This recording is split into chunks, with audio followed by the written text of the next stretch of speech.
শুভ সকাল বন্ধুরা। আজকে পান্তা ভাতের শুভেচ্ছা দিলাম সবাইকে। আমি নিজেও পান্তা ভাতের সাজেই আছি, একদম সাদা মাটা সাজ।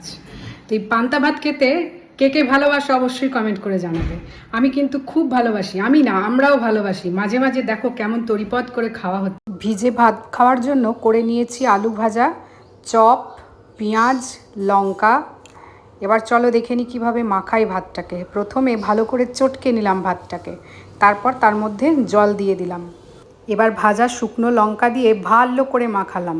আর যদি আরও ঝাল খেতে চাও একটা কাঁচা লঙ্কা ডলে নেবে। কাঁচা লঙ্কার একটা আলাদা গন্ধ আছে।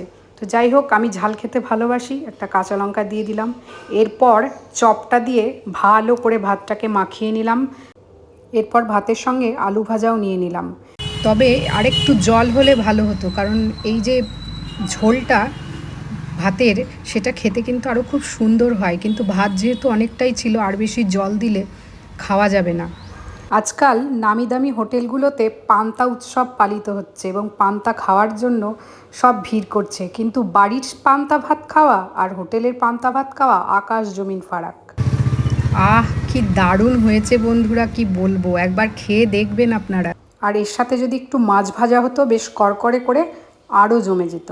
কি বন্ধুরা, ভিডিওটি ভালো লাগলে অবশ্যই লাইক, শেয়ার, কমেন্ট করে জানাবেন। এখনকার মতো টাটা।